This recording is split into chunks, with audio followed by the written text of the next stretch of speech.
Hello guys, आप सभी का फिर से स्वागत है daily 8 PM IQ plus target RRB NTPC series में। मैं आपको पढ़ा रहा था हिस्ट्री जितने भी लूसेंट्स के क्वेश्चन है, लूसेंट ऑब्जेक्टिव की, वो मैं इस सीरीज में आपको करवा रहा हूँ। जनरल स्टडी आपका सब्जेक्ट है, हिस्ट्री का पोर्शन मैं आपको करवा रहा हूँ। कल हमने किया था मौर्यन पीरियड के क्वेश्चंस को कंप्लीट। आज हम करेंगे पोस्ट मौर्यन पीरियड को कंप्लीट। पोस्ट मौर्यन पीरियड जिसे हम प्री गुप्ता पीरियड या प्री गुप्ता जो कालखंड आपका उस नाम से भी जानते हैं, जो कि आपका 185 BC से लेकर 319 AD तक है। फर्स्ट क्वेश्चन आपका, yavanika curtains was introduced in India theatre by which of the following. जो यावानकी या कर्टेन्स का जो एक ट्रेंड था, ये किसने सबसे पहले इंडिया में उसका इंट्रोडक्शन करवाया था, मतलब किसने सबसे पहले इंडिया में इंट्रोड्यूस किया था कर्टेन्स को। Option A Sakas, option B Parthians, option C Greeks, option D Kushans. तो आपको यहाँ पर देख के बताना है, जो पर्दा जो लगाते हैं उसका सबसे पहले इंट्रोडक्शन किसने किया था इंडिया में। अगर कमेंट करके बता सकते हो तो कमेंट भी कर सकते हो आप। सो इसका आंसर आपका सी ग्रीक्स। ग्रीक्स जो थे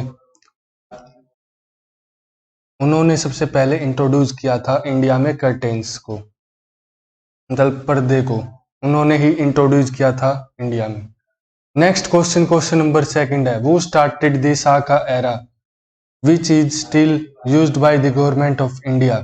साका एरा मतलब साका एरा जिसमें जो ईयर्स हैं उनकी नंबरिंग की जाती थी, उस पीरियड को हम बोलते हैं साका एरा, जो कि आज गवर्नमेंट ऑफ इंडिया या हम कह सकते हैं आमतौर पर भी इसी चीज को अपनाते हैं, कैलेंडर सिस्टम को अपनाते हैं।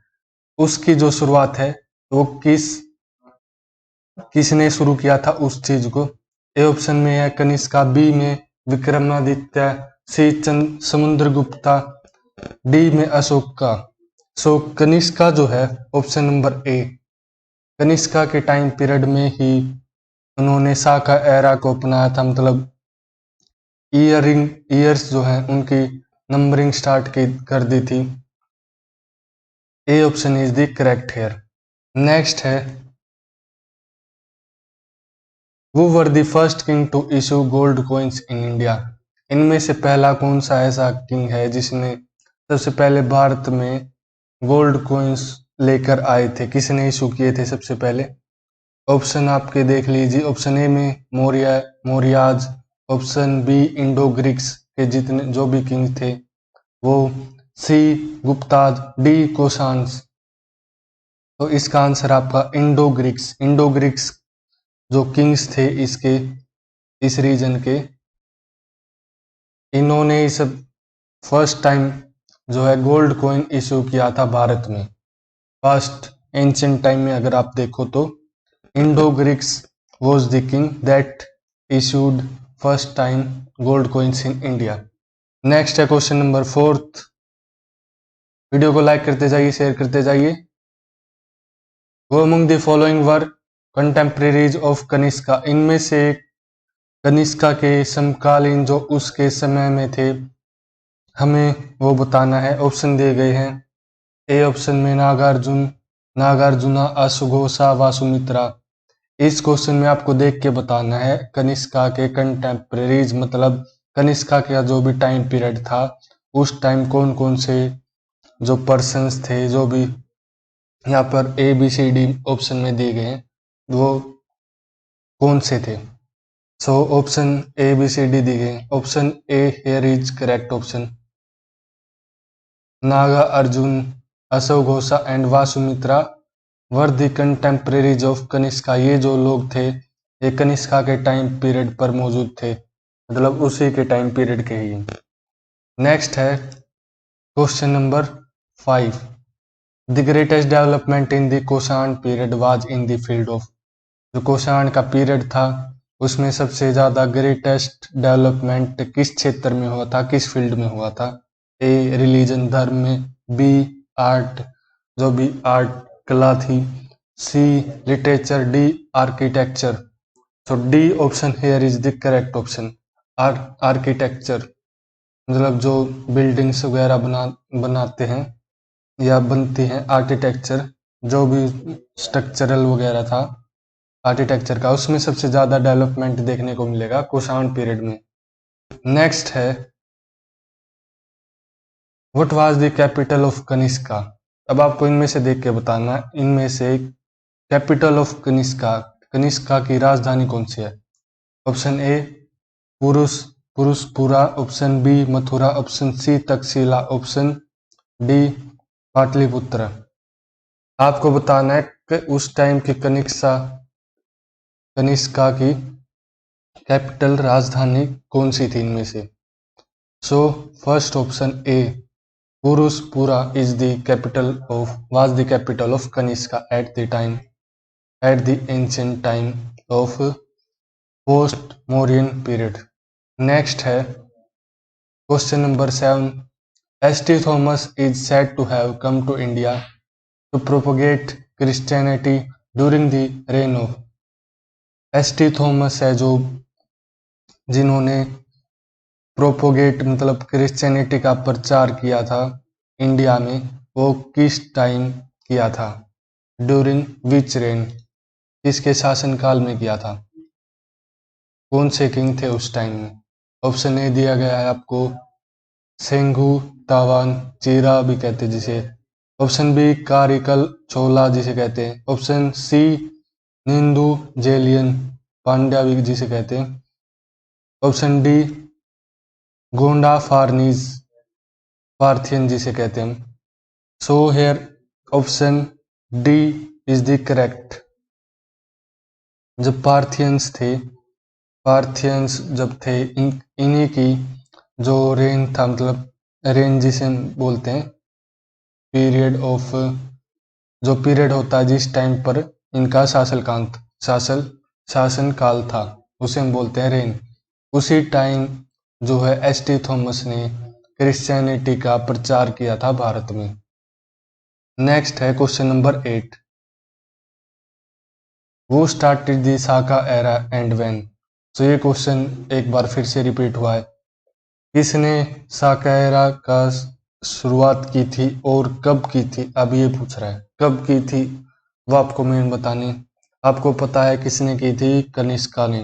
सो ऑप्शन नंबर डी कनिष्का इन, ये आप बिना देखे बता सकते हो, कनिष्का इन 78 AD। यहाँ पे इसने सीधा कनिष्का से ही जोड़ दिया तो ये ज्यादा आसान हो गया। नेक्स्ट है question number 9। Charaka was the famous court physician of. Charaka जो था फेमस फिजिशियन था, फिजिशियन डॉक्टर जिसे हम कहते हैं, वो किस किंग का फेमस कोर्ट फिजिशियन था, ये आपको बताना है। So option A Harsha, option B Chandragupta Maurya, option C Ashok का, ऑप्शन डी कनिष्का। आपको इनमें से देख के बताना है चरक जो एक फेमस कोर्ट फिजिशियन था वो किस राजा का था। So here option number D Kanishka. Charaka was the famous court physician of Kanishka. Next है question number 10। In the kingdom of Satavahanas of ancient India. Satavahanas जो प्राचीन भारत जो साम्राज्य था, जो किंगडम था, उस साम्राज्य में district was called as, district को हम कैसे बुलाते थे, मतलब किस नाम से, क्या नाम था डिस्ट्रिक्ट को, किस नाम से बुलाते थे उस टाइम पर। Option A ahara, option B kataka, option C rashtra, option D vihara. तो किस नाम से डिस्ट्रिक्ट को जाना जाता था at the time of kingdom of Satavahanas of ancient India. So here option number A aharas. Option A is the correct. Ahara के नाम से हम डिस्ट्रिक्ट को जानते थे, जिला जिसे हम कहते हैं आज के टाइम पर, लेकिन उस टाइम आहाराज को यूज किया जाता था to identify as a district? इसके किंगडम में सातवाहनाज। नेक्स्ट है question number 11, at which of the following place was the headless statue of Kanishka found?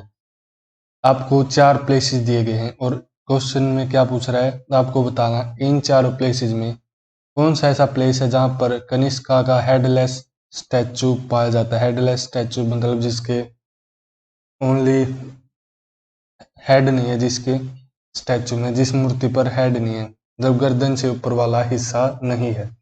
Option A Allahabad, option B Mathura, option C Sanchi, option D Takshashila.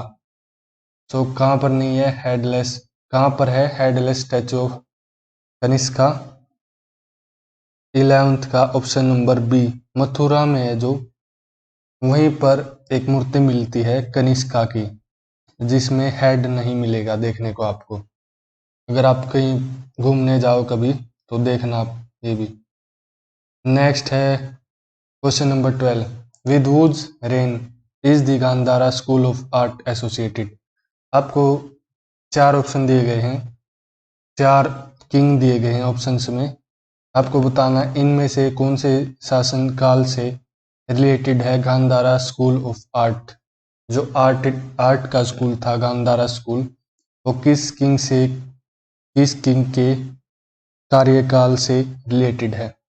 Option A Kanishka, option B Chandragupta Vikramaditya, option C Harsha, option D Ashoka. तो कौन सा ऐसा king है जिसके शासनकाल से associated है Gandhara school of art? Option A Kanishka. Kanishka के टाइम पीरियड बहुत अच्छी तरह से जो गांधारा स्कूल ऑफ आर्ट है वो चला है। आपको अब ये बताना है गांधारा स्कूल ऑफ आर्ट किस प्लेस पर था, कमेंट करके बताना आपको। सो नेक्स्ट है question number 13, which one of the following dynasties was associated with Gandhara school of art? जो पिछला क्वेश्चन था उसमें क्या पूछा है, किसके कार्यकाल में था गांधारा स्कूल ऑफ आर्ट है जो। अब इस क्वेश्चन में क्या पूछता है, कौन सा वंश था जिससे गांधारा स्कूल ऑफ आर्ट है जो रिलेटेड है या एसोसिएटेड है या कनेक्टेड हम बोल सकते हैं। Which one of the following dynasties was associated with Gandhara school of art? पहले आप ये देखिए किंग कौन से थे, कनिष्का। अब कनिष्का किसके डायनेस्टी में आते हैं, ये आप बता दोगे तो ये बिल्कुल करेक्ट आपका ऑप्शन आपको इसमें मिल जाए। Option A Chalukyas, option B Guptas, option C Kushan, option D Mauryas. So here option C Kanishka was the king and the dynasty was Kushan. So Kushan जो डायनेस्टी है वो रिलेटेड आपकी गांधारा स्कूल ऑफ आर्ट से। नेक्स्ट है 14th question, the destruction of Mauryan empire was followed by a series of invasion? जो Mauryan empire था उसकी destruction है, जो तबाही जो हुई थी, वो एक मतलब सीरीज ऑफ इन्वेजन मतलब बाहर से कई बार आक्रमण की वजह से, लगातार आक्रमण की वजह से हुई थी। And first time to invade India were the, और फर्स्ट टाइम इंडिया पर जब मौर्यन एम्पायर था तब किसने हमला किया था? Option A Indo Bactrians, option B Sakas, option C Indo Parthians, option D Kushans. So 14th का आपका ए इंडो बैक्ट्रियंस है, जो उन्होंने फर्स्ट टाइम इंडिया में इन्वेड किया था, हमला बोला था किस पर? मौर्यन एम्पायर के टाइम पर। और यही एक कारण था कि बार बार जो सीरीज ऑफ इन्वेजन हो रहे थे उसी कारण मौर्यन एम्पायर थोड़ा वीक हो गया था और डिक्लाइन होना शुरू हो चुका था। नेक्स्ट है 15th क्वेश्चन, आज का लास्ट क्वेश्चन। वीडियो को लाइक कर दीजिए, शेयर कर दीजिए। कंसीडर द फॉलोइंग स्टेटमेंट, आपको 2 स्टेटमेंट दी गई हैं और आपको बताना है इन स्टेटमेंट्स में से कौन सी स्टेटमेंट ठीक है या एक ठीक है या दोनों ठीक है। चलिए स्टेटमेंट पढ़ता हूँ। ए जो फर्स्ट स्टेटमेंट आपकी, the Gandhara art of Peshawar valley is known for some of the finest sculpture made in the dark grey schist। Gandhara art of Peshawar valley है जो, वो किसके लिए फेमस है? फाइनेस्ट स्कल्पचर, बहुत ज्यादा मतलब अच्छी मूर्ति कला के लिए फेमस है, जो डार्क ग्रे जो सिस्ट है उनसे बनाई जाती है। सिस्ट एक रॉक टाइप होती है, rock type, dark grey rock type बोलते हैं। सिस्ट आपकी होती है रॉक टाइप। तो गांधारा स्कूल किसके लिए फेमस है? Finest sculpture which was made up of dark grey cyst. दूसरी स्टेटमेंट है, ये मैं पहले स्टेटमेंट पढ़ूंगा, फिर आपको इनमें से बताना है करेक्ट स्टेटमेंट कौन सी है। अगर आपकी तैयारी 2-3 बार आपने रिवीजन कर रखी है, वही बच्चा बता सकता है कौन सी स्टेटमेंट बिल्कुल करेक्ट है। The Kushans were the first Indian kings to have portraits of themselves made in their shrines. Shrines क्या होते हैं? टेम्पल्स भी हम कह सकते हैं, जहाँ पर किसी भी स्पेसिफिक पर्सन की, कोई भी धार्मिक पर्सनैलिटी है, पर्सन है, उसकी पूजा की जाती है, उसे हम बोलते हैं श्राइन्स। सो कुशान्स क्या वो पहले किंग थे जिनकी पोर्ट्रेट मूर्ति को बनाया गया था टेम्पल में? ये दो स्टेटमेंट है, इनमें से बताना है ऑप्शन देके कौन सा ऑप्शन करेक्ट है। ए में दिखता है only one correct, only first correct, second में only two correct, both one and two statement are correct, neither one nor two. So इसका option number C, both statement 1 and 2 are the correct, क्योंकि Gandhara art of school है, वहीं पर finest sculpture मिलेगा आपको देखने को, जो बहुत ही अच्छी मूर्ति कला देखने को मिलेगी, डार्क ग्रे सिस्ट से जो बनती है। और कुशान्स ही पहले किंग थे जिनका पोर्ट्रेट है आपको श्राइन्स जो टेम्पल्स हैं उनमें मिलता है। सबसे पहले उसी राजा ने बनवाया था खुद का पोर्ट्रेट इन मंदिर में। सो आज के लिए इतना ही, मिलते हैं नेक्स्ट में फिर से 15 क्वेश्चन करवाऊंगा इसी टॉपिक से रिलेटेड, और कल पोस्ट मयूरन जो जितने भी क्वेश्चंस हैं लूसेंट ऑब्जेक्टिव के, कल आपके कंप्लीट हो जाएंगे। सो वीडियो को शेयर कीजिए और चैनल को सब्सक्राइब कीजिए। सो थैंक यू, आज के लिए इतना ही। शेयर कीजिए, लाइक कीजिए और चैनल को सब्सक्राइब कीजिए। So thank you everyone, have a nice day.